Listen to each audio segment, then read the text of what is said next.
Ini salah satu kitab yang problematik. Ya.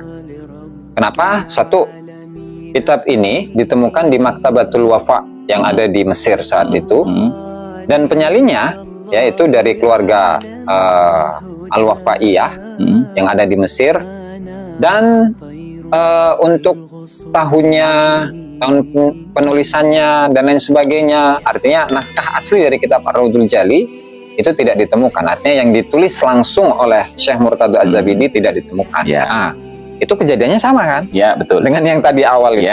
Ya. Sehingga mustahil terjadi surat-suratan antara seseorang yang dengan seseorang yang sudah meninggal sebelumnya 100 tahun. Ya.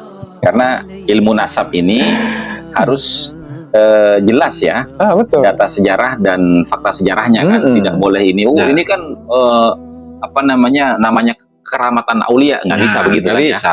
ya. Sehingga nah ini sudah selesai ya tentang masalah As-Sakhawi dengan Ibnu Hajar ya. Nah sekarang yang ketiga nih Gus, karena mereka ini sepertinya menggunakan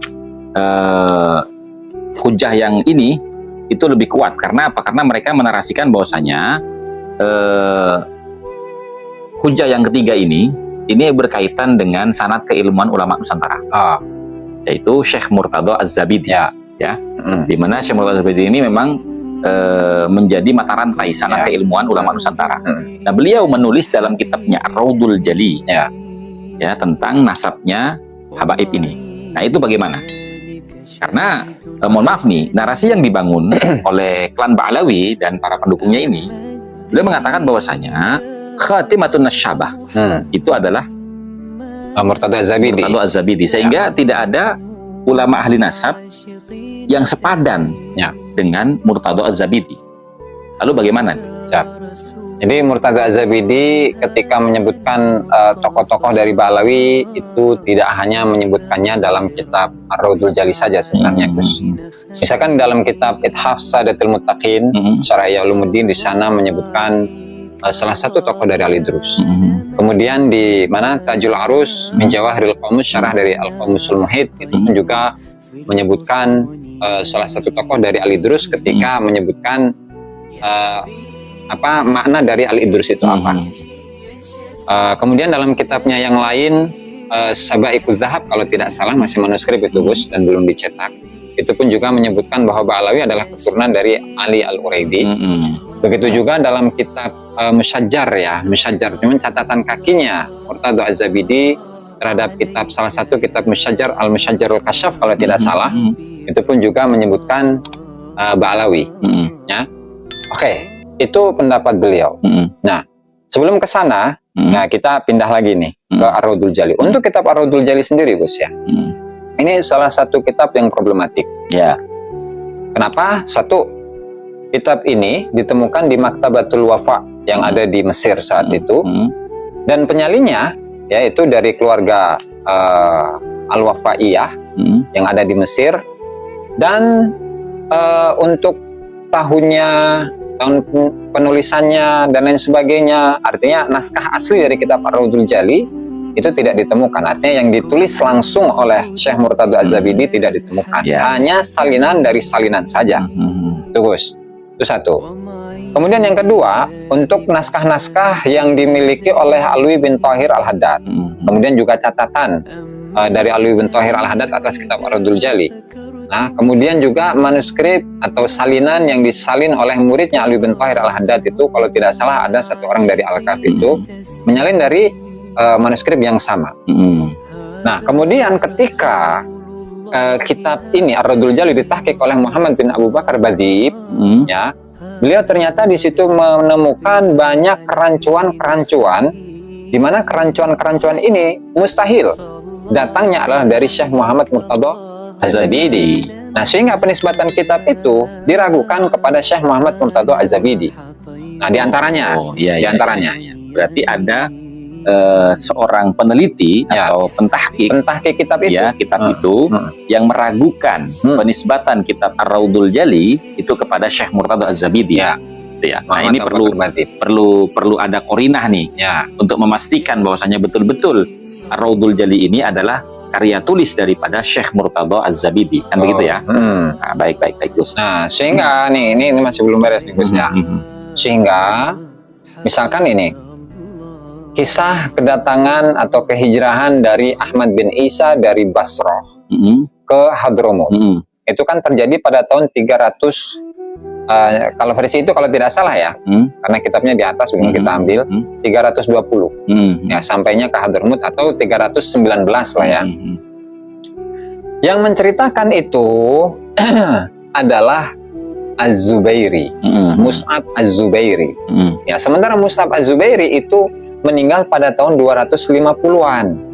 Oh, Ini kejadian hijrahnya berarti itu orang pada yang tahun, bercerita dengan sudah kejadian yang diceritakan sudah itu, 70 tahun lalu wafat. ya, artinya lebih dulu orang yang meninggal daripada kisah yang diceritakan, gitu ya.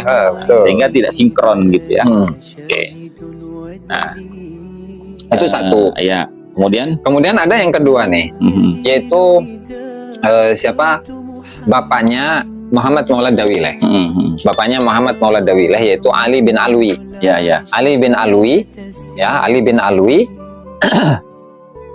atau bapaknya Muhammad Maulad Dawileh itu katanya bersurat-suratan kepada Syekh Al-Azwarqani yang merupakan murid sekaligus guru dari Fakhruddin Ar-Razi. Dalam itu pernah disebutkan sama Gus Rumil Abbas kan. Itu kan. Nah, di mana ya kewafatan dari Al-Azwarqani itu wafat pada tahun 614 Hijriah. Ya. Nah, kemudian dalam surat itu mengatakan, ya, saya bersurat-suratan dengan Al-Azwarqani untuk mencatat anak saya yang bernama Muhammad Maulad Dawileh. Kemudian menjelaskan juga makna dari Dawileh itu apa, ya kan? Padahal ya jarak kelahiran Ali bin Alwi, Ba'alawi itu atau bapaknya Muhammad Maulad Dawileh dengan Al-Azwarqani itu terpaut kurang lebih 100 tahun lebih lah, atau 99 tahunan. Ya. Itu kejadiannya sama kan? Ya, betul. Dengan yang tadi awal itu. Sehingga mustahil terjadi surat-suratan antara seseorang yang dengan seseorang yang sudah meninggal sebelumnya 100 tahun. Ya. Karena ilmu nasab ini harus jelas ya, betul. Data sejarah dan fakta sejarahnya kan, tidak boleh ini. Ini kan namanya keramatan aulia, nggak bisa begitu. Nggak bisa. Sehingga ini baru dua hal dan masih banyak lagi yang bisa ditelah di mukaddimah tahqiq dari Muhammad bin Abu Bakar Batib yang mentahqiq kitab Ar-Raudhul Jali ya, yang cetakan Darul Minhaj atau Darul Dia itu ya. Nah, sehingga dari bukti-bukti yang ada, nah kita bisa memastikan bahwa Ar-Raudhul Jali itu bukanlah karya dari Muhammad Murtadha Az-Zabidi. Ya, meskipun dalam nasab kitab-kitab beliau yang lain itu mengisbatkan Ba'alawi sebagai dzurriyah yang bersambung kepada Rasulullah Shallallahu Alaihi Wasallam. Nah, kita kembalikan kepada Fuad ibn Abil Ghais dalam kitabnya Usul Ilmin Nasab, ya, wal Mufadalah Bainal Ansab. Nah, di mana meskipun ketika seorang yang ahli nasab bergelar Khotimatul Muhaqqiqin, Khotimatun Nasabin, ya, ketika beliau itu menyebutkan satu statement tentang keluarga tertentu, itu masih membuka ruang untuk penelitian, Gus. Dikritisi. Ya, betul. Untuk dikritisi. Kenapa?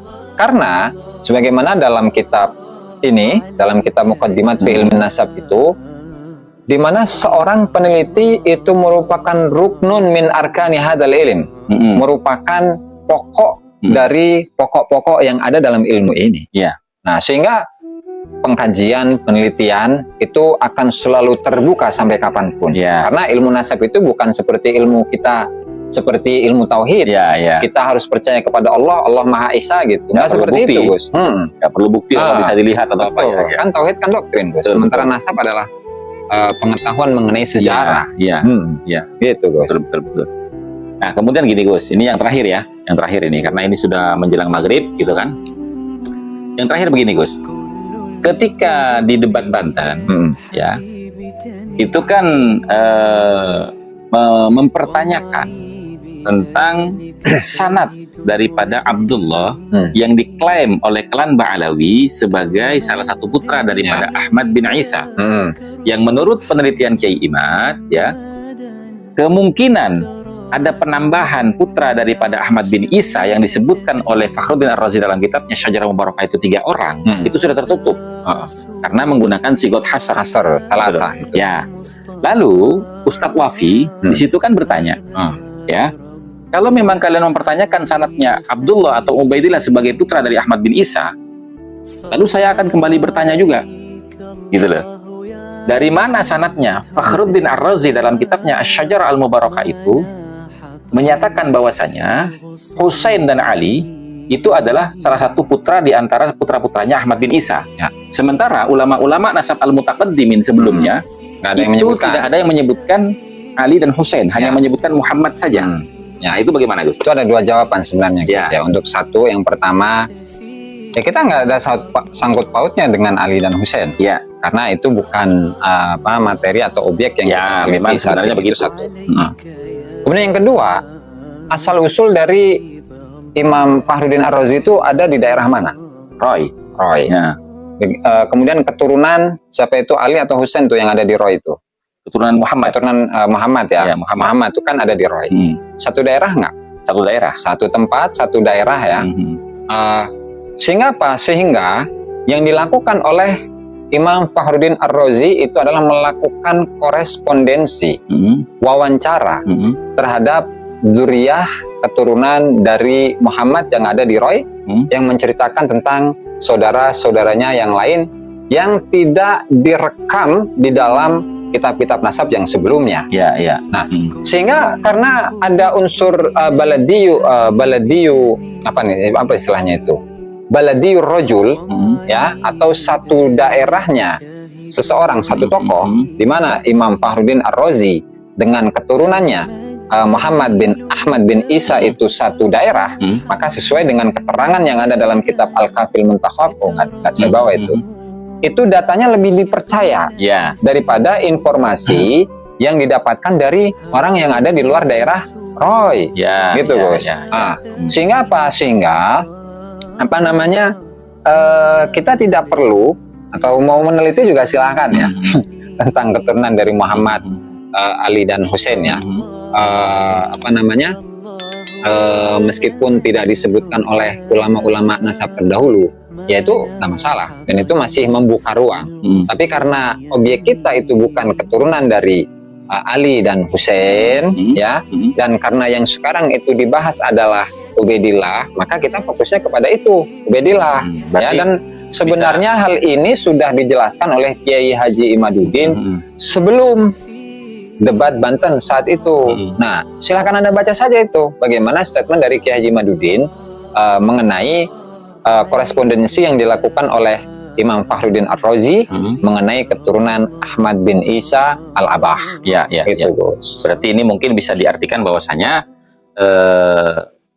bentuk ketidakmampuan mereka untuk menghadirkan sanad daripada pengisbatan Abdullah atau Ubaidillah sebagai salah satu putra daripada Ahmad bin Isa, sehingga mereka mengalihkan isu itu kepada yang lain. Ya, biasa ngeles lah, ngeles, udah nggak usah. Baik.